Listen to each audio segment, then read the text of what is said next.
can generate reports pertaining to your transformation by clicking on this report button. Now all the information stored that manages this is actually stored in SAS datasets, so you can generate your own reports. But if you were to click on this report generator, there are predefined reports that you can generate automatically. The first thing that you can do is it defaults to the specific project that you've selected from the main screen, and from this you can actually change to a different project, or you can actually specify the specific study within that project that you're interested in generating the reports.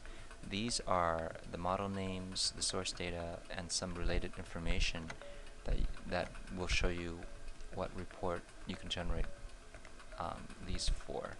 Now in this example, if I were to choose on an example report that is an audit trail, you can specify which attribute you want to report to be generated on. In this case, I'm going to select all. It will generate a report of all the different types of action that's been applied to that specific transformation model of your project. So this is a good historical view of all the things that has occurred on your project as an audit trail. In addition, you can select the contents, which means proc contents and proc print of some of the data. For example, if I were to choose on a particular data set, either the output data set or the input data set or the model is actually stored as a data set as well. It will then generate a proc contents and proc print of those data sets for you.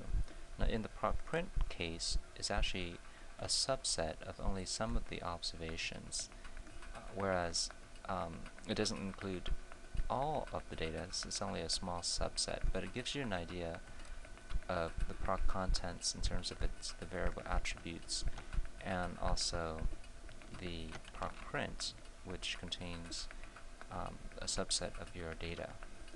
Now, in addition to contents, you can also see what kind of dependencies some of the underlying programs that are generated here. In this case, it shows me that if I drill down on the detail in this specific report, this one performs the join program before it runs the actual transformation program.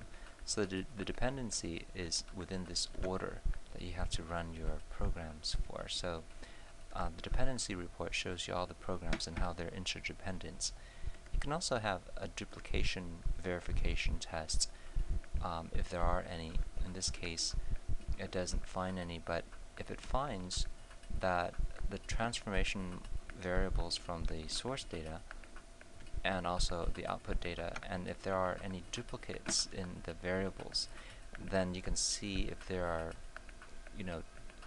standardization that you can apply on those duplicate variables. There's a specific print that you can generate as well pertaining to the models. Now the transformation model is stored in a SAS dataset that shows you, in this case, the original variable, what types of transformation, and the actual new attribute pertaining to the transformation.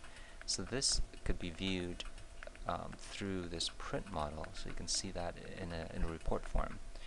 Lastly, you can actually generate a verification report where it will compare the original transformation source data compared to the output data. And in this case, if you look at the proc print, it shows you the print of what the data looked like before the transformation and then what it would look like afterwards. And it specifically subsets it to only 3 subjects so that you can have a sample of what that comparison looks like to see if there's any deviation.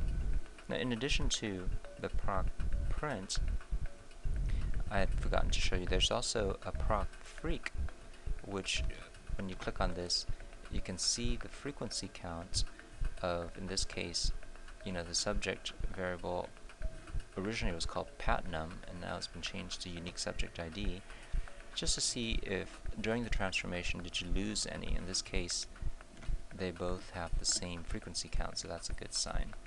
Now, any of these reports you can generate by clicking on the selected data models and then the report type. Now, in addition, you can actually generate this via a macro call, in that, in this case, this macro called verification report could be called in a batch program, and from the selection that you've made on the screen, it will transcribe over to a macro call.